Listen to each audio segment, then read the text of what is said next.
नमस्कार साथियों, गौरव ज्ञान धारा में आपका स्वागत है। सोमवार से गुरुवार आप लोगों को नियमित रूप से स्कूल लेक्चरर की क्लासें मिल रही है और मिलती रहेगी। पहले मैं इंडियन हिस्ट्री वगैरह सब करवा चुका हूं, जिन पे जिले बदलने का कोई प्रभाव नहीं पड़ा है, ठीक है। और राजस्थान का इतिहास, कला, संस्कृति पढ़ रहे हैं अपन, उनमें भी ज्यादा प्रभाव नहीं है, लेकिन जहां है वो मैं बता भी दूंगा। और जो पहले की क्लास हुई है तो मैंने संभाग दर्शन आप लोगों को करवा दिया है, उसमें देख लेना। बाकी जिला दर्शन की किताब अपनी आ जाएगी 3-4 दिन में, और वन लाइनर अपनी इतिहास, कला, संस्कृति की अपडेटेड 50 जिले बदलने के बाद जो स्थिति हुई, बदलाव वगैरह जो भी, उनके साथ और उस वन लाइनर के साथ आपको शायर गर्भित जिला दर्शन रंगीन पृष्ठ वाली बिल्कुल फ्री मिलने वाली है, निःशुल्क, ठीक है। तो बहुत इंतजार आप लोगों ने किया है। देखो, मैं समय तो लेता हूं किताबों पे निश्चित रूप से, क्योंकि मैं खुद उस पर काम करता हूं। और इस जिला दर्शन के मामले में तो ऐसा है, एडिटिंग भी मैंने की, ग्राफिक डिजाइन भी मैंने की, और सब कुछ ही मैंने ही किया है, तो उसमें निश्चित रूप से समय लगना है। तो इसके अंदर खासियत भी उस ढंग से ही है, छोटा पैकेट बड़ा धमाका। तो वो 3-4 दिन और इंतजार करो, बहुत डिमांडिंग है, खूब ज्यादा डिमांड है, मुझे पता है। आप अपने दुकानदार को चेता के रखना ताकि स्टॉक शॉर्ट होने से पहले आप लोगों को मिल जाए। चलिए बढ़ते हैं क्लास की तरफ। क्लासें नियमित लगानी है आप लोगों को, ठीक है। मैं नियमित दूंगा, लेकिन आप लोगों को नियमित लेनी है, तभी ये काम करेगी। मतलब आधा घंटा मुश्किल से मैं क्लास देता हूं आप लोगों को, वो आधा घंटा तो आपको कैसे भी करके सेट करना ही करना है। यदि नियमितता लाना चाहते हो ना, तो ये एक तरीका है कि हाँ, इस तरीके से ही हम अपने जीवन में नियमितता लिए, फिर आने वाले समय में आप एक बार कंटिन्यू करते रहो, देखो आने वाले समय में आप बाकी स्टूडेंट से काफी आगे होंगे। आज की इस क्लास में भी अपन 3 दुर्ग पढ़ेंगे, क्योंकि इत्मीनान से पढ़ना है, अपने पास में समय है, बढ़िया आराम से पढ़ेंगे। साल भर बाद एग्जाम होने हैं, साल भर तो लग जाएगा एग्जाम होने में, तो एक एक चीज को बढ़िया तरीके से क्यों नहीं क्लियर किया जाए। तो समय है, उस समय का फायदा उठाएंगे, है ना। चलिए, सबसे पहली स्लाइड आप लोगों के सामने ये रही।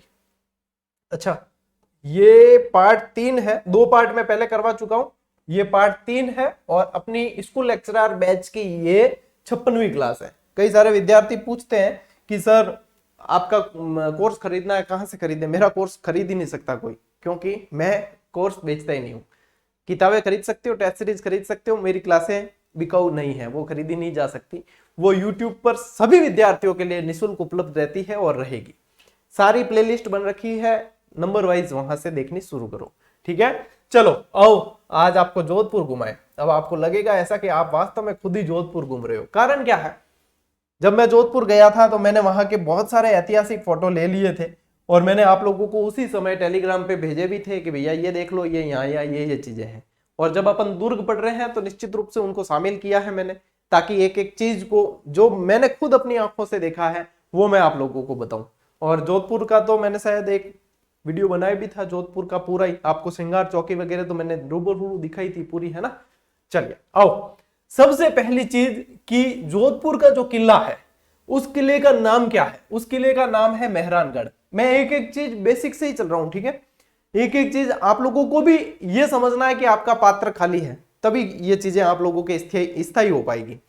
ये मत सोचना ये तो मुझे आता है, वो आता है, सभी को आता है, तो भी पढ़ना तो पड़ेगा ना। ये एक नियमितता, ये आता है तो रिवीजन हो जाएगा, नहीं आता है तो पढ़ना ही है। तो जोधपुर का किला क्या कहलाता है। सबसे पहली बात है कि मेहरानगढ़। साधारण सा सवाल कि मेहरानगढ़ फोर्ट कहाँ है। तो अब जोधपुर शहर और जोधपुर ग्रामीण भले ही अलग बने, लेकिन ये किला जोधपुर शहर के अंदर ही आता है। तो मेहरानगढ़ कहाँ है, जोधपुर के अंदर। मेहरानगढ़ कहाँ, जोधपुर में। अब जोधपुर को बसाया किसने, कौन से शासक ने बसाया। तो जोधपुर को बसाया जोधा ने, इसीलिए इसका नाम क्या पड़ा, जोधपुर।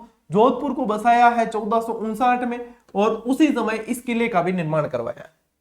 उस समय इसे मेहरानगढ़ या बाकी दूसरे नामों से नहीं जानते थे। उस समय जोधपुर को बसाया और इस किले को जाना जाता था जोधा जी का फलसा नाम से।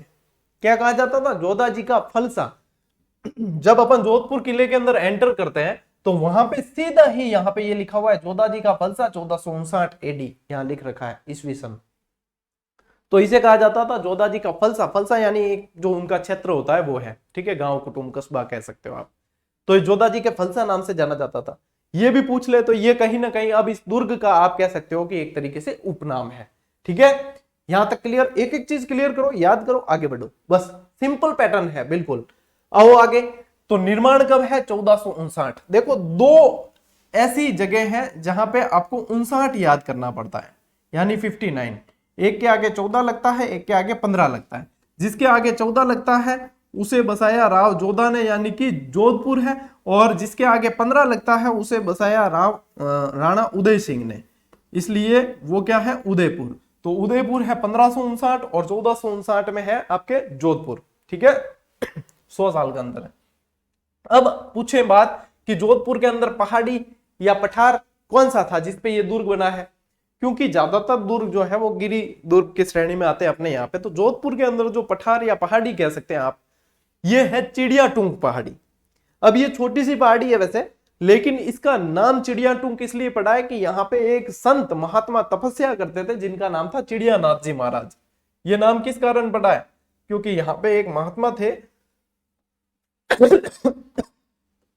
जिनका नाम था चिड़ियानाथ जी। अच्छा, पहले ये दुर्ग मसूरिया की पहाड़ी पे बनना तय हुआ था, लेकिन पानी के स्रोत वहां सही नहीं थे, इसलिए इस दुर्ग को फिर यहाँ पे बसाया गया। तो ये चिड़ियानाथ जी महाराज को अपनी धूनी उठानी पड़ी, यहाँ से ये छोड़कर जाना पड़ा, तो नाराज भी हो गए थे और अपनी धूनी से ऐसे ही अंगारे भर के ले गए और यहाँ पे श्राप भी देकर गए थे। इस श्राप के प्रभाव को कम करने के लिए एक व्यक्ति की बलि दी गई जिसका नाम था राजा राम कडेला। ठीक है, तो पहले तो देखो इसके उपनाम क्या है। ये मयूर की आकृति का है, इसलिए इसे कहा जाता है मयूर ध्वजगढ़। मयूर ध्वजगढ़ यदि पूछे तो ये कागमुखी पूछे तो भी ये है, गढ़ चिंतामणि कहे तो भी ये है। ठीक है, राव जोधा जी का फलसा कहे तो ये है, मेहरानगढ़ कहे तो ये है। इतने इसके नाम है। ठीक है, उपनाम तक क्लियर मैटर। ठीक है, आओ आगे। रुडियार्ड क्लिपिंग, रुडियार्ड किपलिंग, मैं ज्यादातर इसको रुडियार्ड किपलिंग ही कहता हूं। इसने जगह जगह कोटेशन दिए हैं। हाँ, मतलब दुर्गों के बारे में ज्यादा कहें, विरासत जो अपनी परंपराएं हैं स्थापत्य कला से संबंधित, उनके बारे में ज्यादा इसने कोटेशन दिए हैं। इसने यहाँ पे कहा है कि संभवतः इस दुर्ग का निर्माण परियों या देवताओं द्वारा हुआ है। अच्छा, एक और दुर्ग है जिसके बारे में यह कहा जाता है कि इसका निर्माण तो भूतों प्रेतों ने करवाया है, वो मुंदी वाला तारागढ़। ठीक है, उसके बारे में यह कहा जाता है। और यहाँ पे कहा जाता है कि इतना सुंदर है कि शायद इंसानों के तो बस की बात नहीं है। इसका निर्माण तो 100% किसी हूर परी देवता उन्होंने करवाया है। तो ये कहा किसने है, रुडियार्ड क्लिपिंग ने। किसके बारे में कहा है, ये जोधा जी का फलसा यानी मेहरानगढ़ दुर्ग के बारे में कहा है। अब जैसे चिड़ियानाथ जी महाराज यहाँ से जाते हैं, चिड़ियानाथ जी देकर जाते हैं श्राप, उसका प्रभाव कम करने के लिए एक जीवित व्यक्ति की बलि दी जाती है इस दुर्ग की नींव में, जिसका नाम था राजा राम कटेला।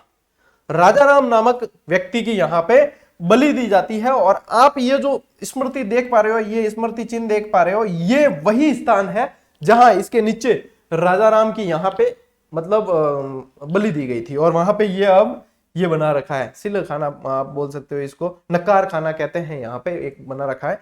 बाकी ये जो स्थान आप देख रहे हो यहाँ पे, मैं पीडीएफ शेयर करूं तब देख लेना, ये स्मृति के ये रूप में ये वहीं लिखा हुआ है कि राजा राम नामक व्यक्ति की बलि यहाँ पे दी गई थी। इसके बारे में कहा जाता है कि करनी माता ने इस दुर्ग की नींव भरी थी। नींव भरने में करनी माता ने भरी थी। हड़बू जी का आशीर्वाद प्राप्त था राव जोधा को। दो लोक देवी और लोक देवता याद रखने हैं आपको, एक तो करनी माता और हड़बू जी। ठीक है, इस स्लाइड पे आ जाएंगे, याद आ जाएगा आपको ये चीजें। ठीक, आई बात समझ। ये वाली स्लाइड क्लियर, आधी हुई है अभी तो, आधी क्लियर, यहां तक याद। देखो क्लास दे रहा हूं मैं, इसका मतलब है भले ही अपन रूबरू नहीं है, ऑफलाइन नहीं है, लेकिन आप लोगों को पढ़ना ऐसे ही है कि हाँ, आप लोगों को अपने लिए जिम्मेदारी निभानी है। मेरे लिए याद करते हो तो भले आज ही मत करना, मेरे लिए क्लास देखते हो आज ही देखनी बंद कर देना। आप अपने लिए देख रहे हो और आपको सिलेक्शन लेना है। हमें क्या है कि स्क्रीनशॉट मिल जाएगा, मिठाई का डिब्बा दोगे नहीं दोगे कोई बात नहीं, तो आप लोगों का सिलेक्शन है ना, वो हमें खुशी ओरिजिनल वही चीज देती है। अब कंडीशन आज की ये है कि स्क्रीनशॉट पूरे ले ही नहीं पाते, डालना तो दूर की बात है, ले ही नहीं पाते। विद्यार्थियों का इतना प्रेम है, इतने सिलेक्शन हुए हैं। अब किसी को कहते हैं तो वो विश्वास नहीं करता कि इतने आपसे ही हुए तो बाकी कहाँ गए। अरे बाकियों ने पेड कोर्स बेचे हैं, अब जो नहीं पढ़ सकते थे पेड कोर्स खरीदे वो भी यहाँ से पढ़े, नहीं पढ़ सकते थे वो भी यहाँ से पढ़े। निश्चित रूप से सिलेक्शन यहाँ से ज्यादा होने हैं। और कोई मैंने खुद ने अकेले ने नहीं करवाए, वो तो उनकी खुद की मेहनत से हुए हैं। मैंने तो उनको एक नियमितता प्रदान की है, बस ये कह सकता हूं मैं। बाकी आप लोग भी लोगे सिलेक्शन, बढ़िया आराम से रिलैक्स होके पढ़ो, न तो किन्नी करनी भूंडिया, न करनी किन्नी बुराई, न करना किसी से कंपटीशन। अपना कंपटीशन सिर्फ अपन से है, बस ये ध्यान रखना, अपने को अपने से ही बेहतर करना है, यही धारणा लेकर चलो, सिलेक्शन तक चाहोगे। बुराइयां में या इसमें पड़े ना, बीच में रह जाओगे। आओ आगे। हर दुर्ग में कुछ ना कुछ देखो द्वार तो होते हैं, पौड़ होती है, इसमें भी मुख्य द्वार है, और लगभग मुझे तो ज्यादातर दुर्गों के द्वार एक जैसे ही नाम लगते हैं। इसमें भी देखो लोहा पौल, जय पौल, ये कई दुर्गों में है, फतेह पौल, अमृत पौल, भैरव पौल, ध्रुव पौल, ये सारी पौले बन रखी है। दुर्ग में निर्माण की बात करते हैं कि इस दुर्ग में क्या क्या है, वैसे तो बहुत कुछ है, लेकिन मुख्य निर्माण जो परीक्षा की दृष्टि से पूछे जाते हैं उनमें है एक तो बढ़िया मामा भांजा की छतरी। मामा भांजा यानी कि इन मामा भांजा के नाम थे धन्ना और बिया, ठीक है। और मामा भांजा फैक्ट मैंने आपको जीजीडी फैक्ट के माध्यम से उपलब्ध करा रखा था, जिसने नहीं देखा है तो देख लेना, टेलीग्राम पे जाके सर्च करो, फाइल में जाना, अंदर उसमें जीजीडी फैक्ट तो जितने भी दिए हैं सभी पढ़ लेना, ठीक है। और सेव करने का ऑप्शन वापस खोल दिया है आपके लिए, तो चिंता मत करना, कर सकते हो। तो वहां पे आपको ये फैक्ट में ये देख लेना, उसमें तीर्थों का मामा, तीर्थों का भांजा, मामा भांजा की छतरी, मामा भांजा का मंदिर, मामा भांजा की दरगाह, सब जितने भी बनते हैं ना सारे एक जगह संकलित करके दे रखे हैं, ठीक है, देख लेना। इसके अलावा और क्या है, श्रृंगार चौकी है। श्रृंगार चौकी पे जोधपुर के महाराजाओं का राज तिलक होता था। इसके अलावा मोती महल, फूल महल, तलहटी महल, फूल महल, फतेह महल, पद्म सागर, रणीसर तालाब, खबका महल, ये सारी चीजें। खबका महल भी है, एक क्या है, एक है खबका, खबका बोला जाता है ख्वाब का महल, ऐसे कहा जाता है, सपनों का महल, ठीक है। ये सारी चीजें आपके जोधपुर के मेहरानगढ़ दुर्ग में बनी हुई है। देखो पीडीएफ देने में हम चूक जाते हैं, कई बार दे ही नहीं पाते, इसलिए आप स्क्रीनशॉट तो ले लिया करो। आपको आखिर में नोट्स बनाते हो, पीडीएफ भी करके क्या करोगे, आखिर में नोट्स बनाते हो, लो स्क्रीनशॉट। मैं समय देता हूं आजकल क्लास में, याद रखे स्क्रीनशॉट का। ये तो है मेहरानगढ़, और ये है जसवंतथड़ा।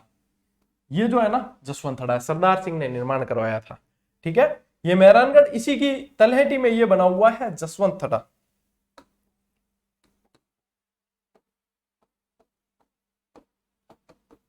जसवंतथड़ा कहा जाता है। इसमें जोधपुर के सारे शासकों की जो है तस्वीरें लगी हुई है, और उनका संक्षिप्त इतिहास लिखा हुआ है, पूरा संगमरमर से बना हुआ है, और इसे कहा जाता है राजस्थान का ताजमहल।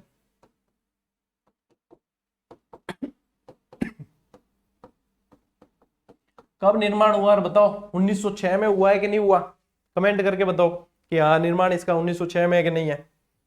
किसने और किसकी याद में करवाया बताओ, देखें। अब तो तुम्हें खुद विद्वान बनने की समय आ गया रही, मार भरोसे कितना करो, ठीक है। ज्यादा किन्ने भरोसे रहो नहीं, वो आदमी फायदो उठान ढूंढ जिया। मैं थाने हकीकत दुनियारा एक गुर बता रही हूँ कि थे किन्ने भी ज्यादा भरोसे रह गया नहीं तो वो बाद में थार फायदो उठाएला। इसलिए आत्मनिर्भर बनो, बार बार कहता हूं मैं, आत्मनिर्भर बनो। जितना अपने पैरों पे खड़े हो जाओगे ना, उतने आप जो है खुद मजबूत हो जाओगे। मैं चाहता हूं आप लोग मजबूत हो जाओ, ताकि दूसरे लोग आप लोगों का फायदा नहीं उठाए, ठीक है। मैं तो उठाऊं नहीं उठाऊं अलग बात है, मैं उठा के फायदा कितना उठा लूंगा, दूसरे नहीं उठाए, इसलिए आप लोग मजबूत हो जाओ थोड़े से अपने पैरों पे। आओ भूरे खां की मजार, जब अंदर जाते हैं तब अंदर ही वहां जो अपने पुस्तक प्रकाश महल बना हुआ है उसके नीचे जस्ट पास में इधर बनी हुई है भूरे खां की मजार। भूरे खां की मजार का ये अभिलेख ये देख सकते हो वहां पे, और ये आदमी को तो आप पहचानते ही होंगे। बाकी ये इस आदमी ये आपको बता यही रहा है कि आपका ध्यान भूरे खां की मजार पे जाना चाहिए। ये पूछा जाता है कि कौन से दुर्ग में इनकी मजार है, ठीक है। ये संक्षिप्त है, इसके इनके बारे में जानकारी है, इसे पढ़ लेना। बाकी मैं बता दूं शॉर्ट में कि जयपुर और बीकानेर की सेनाओं ने जब इस दुर्ग पे हमला किया था, तब उनमें से सेना के कुछ सैनिक जो शहीद हुए थे उनमें से एक भूरे खां भी शामिल थे, ठीक है। तो दुर्ग का जब निर्माण करवा रहे थे, दुर्ग में जयपौल का वर्तमान भवन निर्माण हो रहा था, ठीक है। जयपौल का जब निर्माण हो रहा था तो इन भूरे खां की जो मजार बनी हुई थी वहां इसको भी तोड़ने के लिए, मतलब इनकी जो उस समय तो इतनी पक्की थी नहीं, उसको भी तोड़ने का प्रयास किया गया। तब वहां बेलदार इसे तोड़ने लगे, किलेदार गोवर्धन के सपने में भूरे खां आए, ठीक है। ये यहां लिखा हुआ है, किलेदार गोवर्धन के सपने में आए। मैं मिटा देता हूं ताकि पीडीएफ में आपको स्पष्ट दिखे। सपने में आए और कहा कि हमने तो जो है जोधपुर दुर्ग के लिए, राजाओं के लिए अपनी जान कुर्बान की है, और आप हमारी मजार ही तोड़ रहे हो। तो ये बात जाकर जब गोवर्धन राजा मानसिंह को बताते हैं और मानसिंह को पता चलता है, तो वो इसको तोड़ने की मना कर देते हैं कि मजार नहीं तोड़नी है, और उसे और भी पक्का रोक देते हैं, और उनके पूजा का जो खर्च होता है उसे दुर्ग की तरफ से यानी कि राजवंश की तरफ से उठाने का आदेश देते हैं। ये है इस लेख का सार, ठीक है। और ये देख रहे हो आप मजार, जो बूरे खां की मजार दुर्ग में बनी हुई है। Clear? Is that clear? Clear sir? ठीक है। यानी कि देखो दुर्ग में था भौतिक सत्यापन कराए और मैं बिल्कुल इनके भौतिक सत्यापन, जब सरकारी नौकरी में आ जाओगे कई चीजों के आपको भौतिक सत्यापन करवाने पड़ेंगे। ये है भौतिक सत्यापन के, देखो ये बात जो है प्रमाण सहित साबित होती है। आओ आगे। चामुंडा माता जी का मंदिर बना हुआ है एक बहुत प्रसिद्ध, और यहाँ पे मतलब बहुत मात्रा में श्रद्धालु जाते हैं। एक बार नवरात्रि के समय की बात है, समय था दिनांक थी 30 सितंबर 2008। समय क्या हुआ था? रिकॉर्डिंग तो हो रही है, ठीक है हो रही है। दिनांक थी 30 सितंबर 2008। बहुत तगड़ी भगदड़ मच गई थी, ऊपर की कोई रेलिंग वेलिंग टूट गई और बहुत तगड़ी भगदड़ मच गई। लोग जो है बहुत मतलब दब गए थे, दम घुटने से कई लोगों की मृत्यु हो गई थी, वहां पे मौत हो गई थी। तो इसमें सन 2008 की बात है, ये भगदड़ मची थी और इसकी जांच के लिए एक आयोग गठित किया गया था जो पूछा जाता है जसराज चोपड़ा आयोग। ठीक है, याद रखनी है ये चीजें। जसराज चोपड़ा आयोग यहाँ पे जांच के लिए गठित किया गया था कि भाई यहाँ की क्यों मची भगदड़, क्या हुआ ऐसा। तो ये सारी चीजें हैं। हुआ ये था, एक्चुअल में लोग बताते हैं उसके आधार पर बता रहा हूं मैं।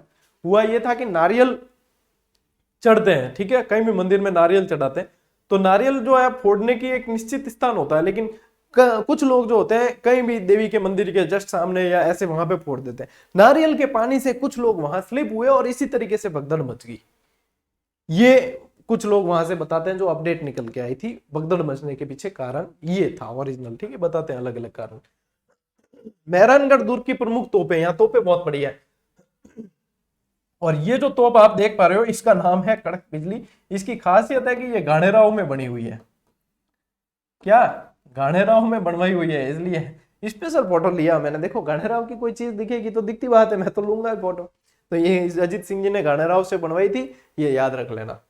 शंभूबाण, गजनी खान, किलकिला, कड़क बिजली, गुड़धानी, धूड़धानी, बरास बाने, गुब्बार, जमजमा, बिच्छूबाण, गजक, ये सारी तोपें सारी इसके अंदर है। ये पूछी जाती है जोधपुर की। देखो तोपों में क्या क्या पूछी जाती है।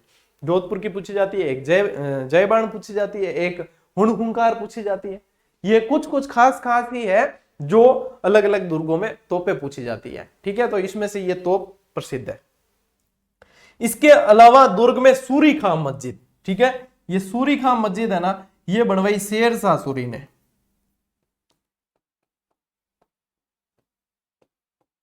शेर शाह सूरी ने इस मस्जिद का निर्माण करवाया। नागणे जी माता का मंदिर भी है, जो राठौड़ों की कुलदेवी मानी जाती है। मारवाड़ पे किसका शासन था? राठौड़ वंश का शासन था। इसके अलावा पुस्तक प्रकाश संग्रहालय बना हुआ है, जो राजा मान सिंह ने बनवाया है।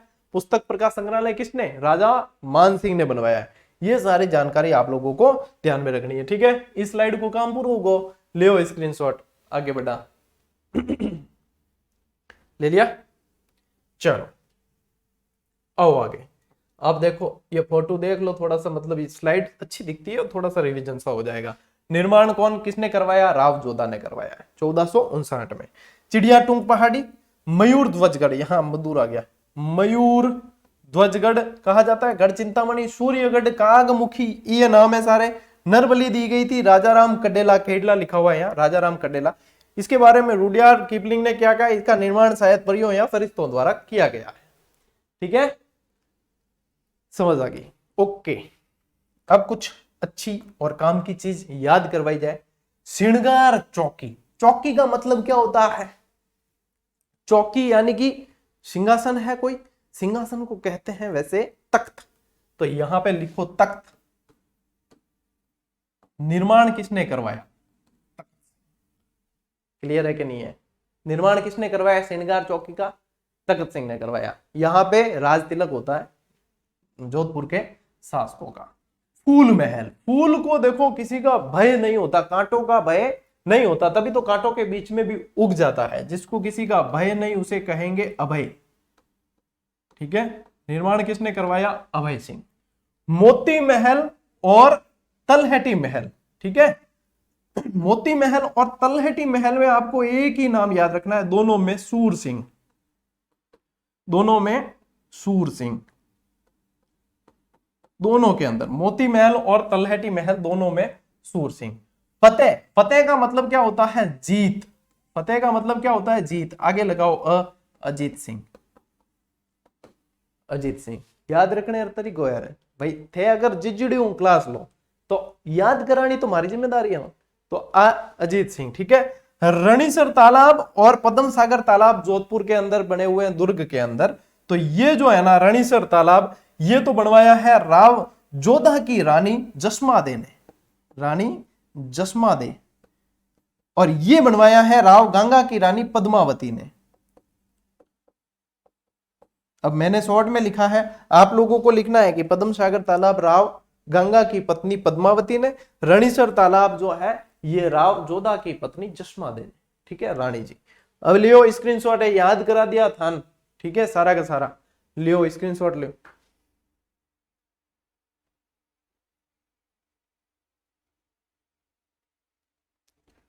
मोती महल सूर सिंह, तलहटी महल सूर सिंह, फूल महल अभय सिंह, ठीक है ना, और फतेह महल, फतेह यानी जीत, फतेह महल अजीत सिंह। और कैसे याद होगा? यही तरीका है। श्रृंगार यानी तखत, चौकी यानी तखत श्रृंगार चौकी। चलो ले लियो। ओ भैया झालावाड़ चले। देखो 19 नए जिलों के गठन के बाद भी एकमात्र संभाग कोटा संभाग ऐसा है जिसके अंदर कोई बदलाव नहीं हुआ। उसमें वो के वो चीजें, वो के वो जिले, वो के वो सब स्थान वही है, ठीक है। तो वहां कोई चेंज नहीं हुआ है। तो गागरोन दुर्ग, ठीक है, ठीक है। पेन कौन सी ले? ओके, गागरोन दुर्ग। गागरोन दुर्ग कहां है? झालावाड़। खींची शासकों का यहाँ पे शासन था। ये एक जल दुर्ग है। और नदियों की बात करें तो यहाँ पे काली सिंध और आहू, काली सिंध प्लस आहू आहू आहू आहू नदी, ठीक है। नाम ही ऐसा है कि गीत निकल जाता है। खींची शासकों के ये अधीन रहा है, ठीक है। और वैली किशनरी रुक्मणी नाम का एक ग्रंथ है जो किसने लिखा बताओ? पृथ्वीराज कौन सा? सिसोदिया के, राठौड़ के, चौहान के, कौन सा? सिसोदिया के, राठौड़ के, चौहान। देखो पृथ्वीराज सिसोदिया तो उड़ना राजकुमार, कुंभलगढ़ के अंदर छतरी है, दफन बाना, वास्तुकार था, ये बताया आपको। पृथ्वीराज चौहान 1191-92 सब जानते हो तराइन के युद्ध। पृथ्वीराज राठौड़ बीकानेर का राजकुमार था, शासक कह सकते हो। उसने यहीं पे वैली किशनरी रुक्मणी लिखी, जिसे क्या कहा जाता है? पंचम ग्रंथ, ठीक है ना, 19वां पुराण। ये प्रश्न एक बार कॉलेज लेक्चरर के थर्ड पेपर के अंदर बना था कि औरंगजेब द्वारा स्थापित बुलंद दरवाजा कौन से किले के अंदर है? तो ये कहां है? गागरोन दुर्ग के अंदर। इसके चारों तरफ परकोटा बना हुआ है जो जालिम सिंह ने बनवाया है, ठीक है। मोस्ट चीजें जो पूछी जाती है वो ही ध्यान रखनी। गिद्धकराई नाम की एक पहाड़ी है इस दुर्ग के पीछे, वहां पे क्या किया जाता है? गिद्धकराई में देखो पीछे स्थित पहाड़ी है, यहाँ क्या जाता है? राजनीतिक कैदी होते हैं ना, जो राजद्रोह जिन्होंने किया होता है, उन राजनीतिक कैदियों को यहां से धक्का दिया जाता है। राजनीतिक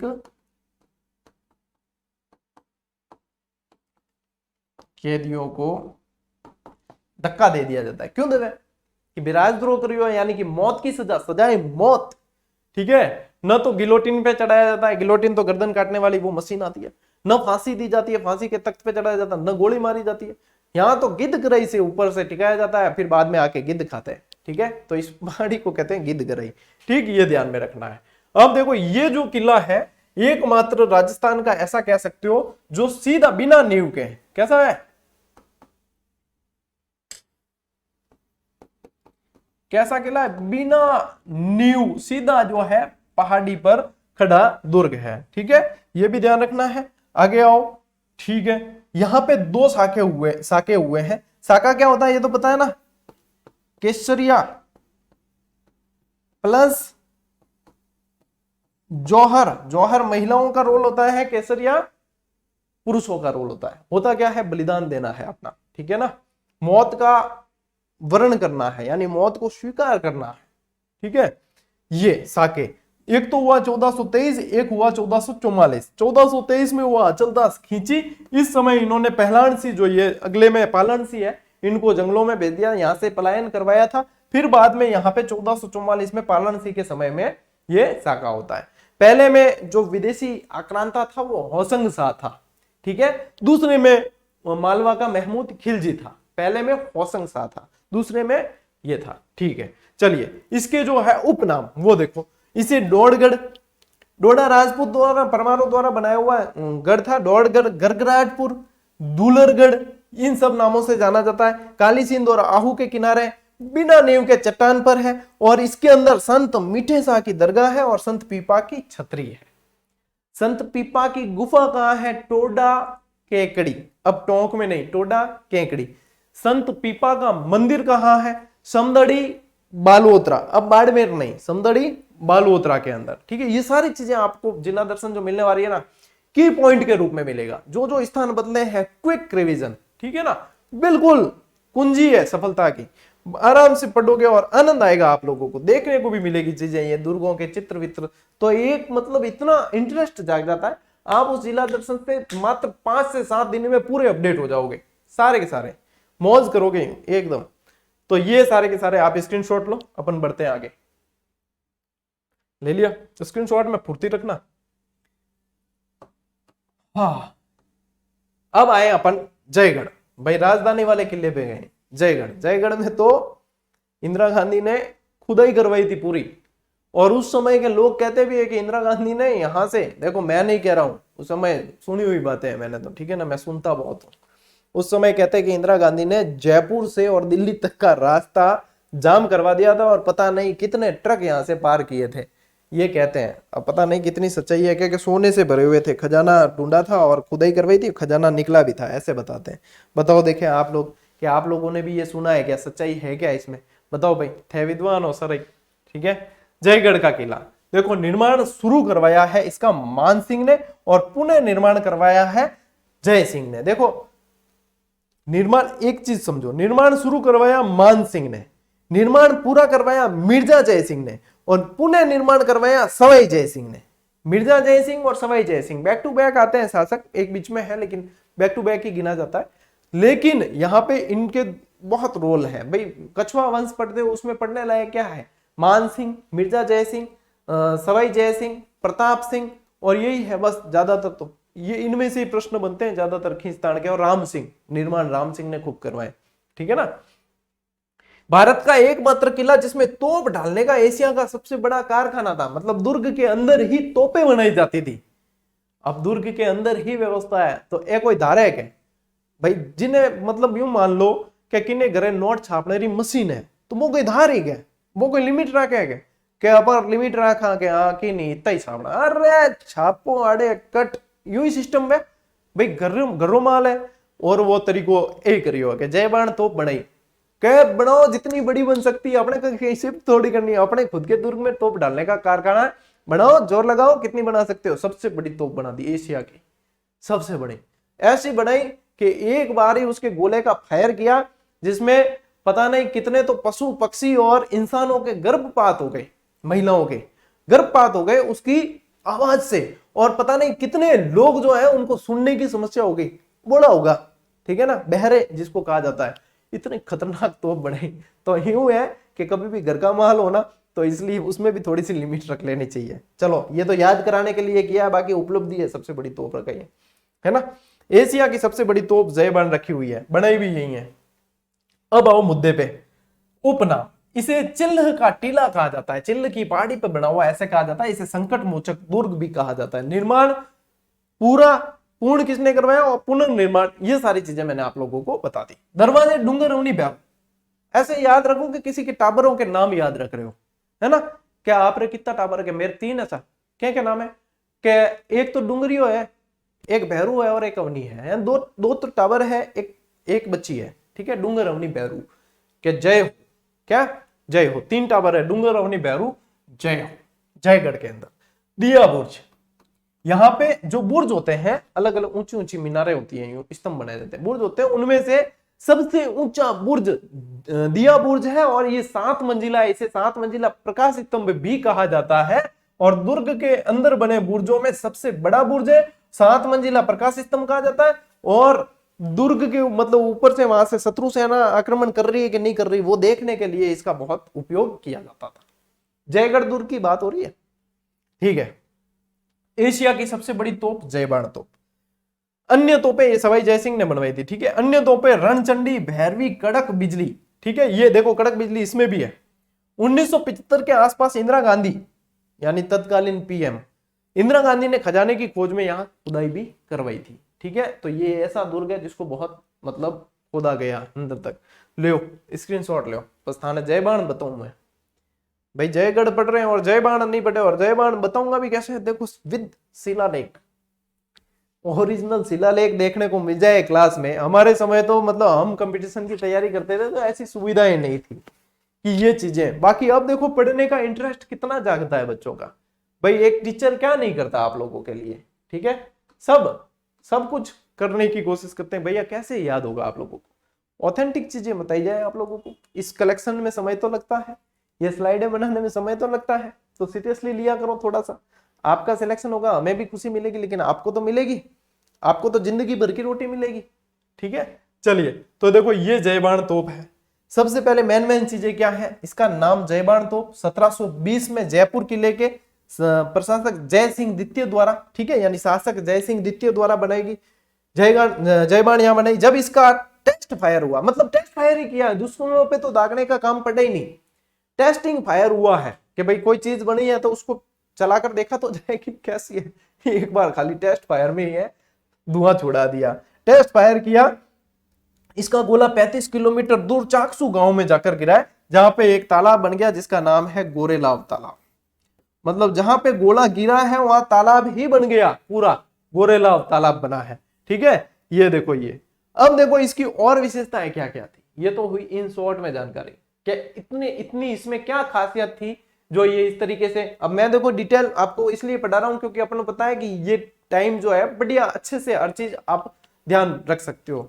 तो क्लासें मैं बिल्कुल डिटेल के साथ में देता हूं, और मैं पुस्तकें जो होती है वो सारगर्भित लिखता हूं। पुस्तकें यानी कि बहुत जल्द से आप याद कर लो, बार बार रिवीजन कर सको।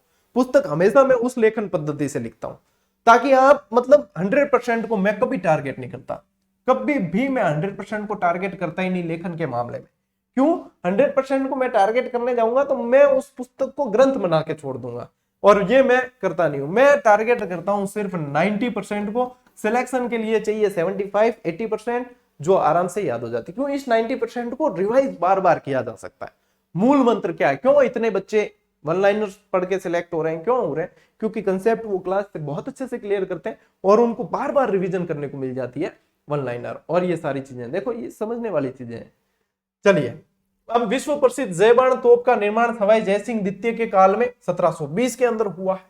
बनावट और चित्रण देखो, इसकी नाल की लंबाई यानी कि ये पहले तो है ना तोप सिर्फ इतनी थी, ये इसको पहियों पर तो बाद में रखवाया है, पहले तो सिर्फ ये बना दी। भाई नाल ही चाहिए पहले तो फायर करने के लिए, तो पहले ये बना दी। इसकी नाल की लंबाई 20 फीट, गोलाई 8 फीट और 7.5 फीट, गोलाई 8 फीट और 7.5 फीट, वजन 50 टन इसका, ठीक है। तोप को एक बार भरने के लिए 100 किलोग्राम बारूद, कितना एक बार फायर करना है 100 किलोग्राम तो बारूद चाहिए इसके लिए। ले बोलो एक बोरी तो बारूद ही चाहिए बनने के लिए। इसकी मारक क्षमता 22 मील पाई गई। इसके मुहाने पर हाथी, पीछे पक्षी युगल और बीच में वल्लई है जो आमेर की कारीगरों की कला और कला प्रेम और कार्य कुशलता का अनूठा नमूना। अन्य विवरण देखो, ये तो हो गई मेन बात कि जयबाण के अंदर ये आप शिलालेख देखने कब जाओगे, यही देख लो क्लास में, ओरिजिनल चीजें। अन्य विवरण देखो, इसके नाल को पहियों पर दोबारा रखने का कार्य महाराजा सवाई राम सिंह जी ने करवाया। लगाओ मोस्ट इंपोर्टेंट पॉइंट, बहुत कम टीचर बताते हैं इस चीज को कि बनाई किसने, वही सवाई जय सिंह बनाई, ठीक है ओके। अब नेक्स्ट एग्जामिनर की नजर रहेगी यहाँ कि पहियों पर किसने रखवाया। आने वाले समय में किसी न किसी एग्जाम में देखने को मिलेगा ही मिलेगा प्रश्न, लिख लेना। सवाई यहां से मिटा दूं क्या, आपको शिलालेख अच्छे से दिखेगा। सवाई राम सिंह जी द्वितीय 1835 से 1880 जिनका कार्यकाल था, इनके शासनकाल में हुआ। इसके पहियों की ऊंचाई 9 फीट, ठीक है। इसकी जो ऊंचाई है वो 9 फीट है, यानी कि मेरी हाइट से तो बहुत ज्यादा। भाई एक इंसान कितना ही लंबा हो उसकी हाइट से ज्यादा ही है, 9 फीट। लंबाई ऊंचाई 9 फीट और धुरे की मोटाई 1 फीट है। पीछे के पहियों की ओर उनके निकट लगी रेलिंग रोलिंग पिन की सहायता से इसे आवश्यकता अनुसार प्रत्येक दिशा में घुमाया जा सकता है। रोलिंग पिन यानी घुमाने के लिए। निर्माण के पश्चात परीक्षण के तौर पर यह तोप एक बार ही चलाई गई थी। किले की बनावट व सूझबूझ के कारण यहाँ कोई सेना नहीं पहुंच पाई, इस कारण दोबारा उपयोग की आवश्यकता नहीं हुई। बढ़िया हुआ कि दोबारा उपयोग की आवश्यकता पड़ी कौन नहीं, एक में ही मतलब कितने थे, देखो कितने आदमी और उड़ने की क्षमता चलेगी, ठीक है, कितने ही मतलब बच्चे गिर गए, कईयों के गर्भपात हुए, तो ये सारी मतलब हुई। फिर पता नहीं एक गोरेलाव तालाब तो बना ही था, और फायर किए जाते तो पता नहीं कितने तालाब और बन जाते। वहां सबसे ज्यादा तालाबों वाला जिला हो जाता जयपुर। तो ये जो है ये सारी चीज आपके जयबान तोप से संबंधित याद रखनी है, ठीक है। अच्छा, इसका स्क्रीनशॉट लेना है क्या? स्क्रीनशॉट लेना है तो रुको मैं यहां से ये मिटा देता हूं ताकि आप लोग क्लियर चीज देख सको। एक बोरी बारूद जाता है बनाने में, आपके क्या है क्लियर आएगी चीज। ले अब स्क्रीनशॉट ले, बाकी मैं पीडीएफ डलवा दूंगा, ठीक है, कह दूंगा टीम से। लो स्क्रीनशॉट पूरे शिलालेख ले लिया। चलो आज की क्लास में साथियों इतना ही।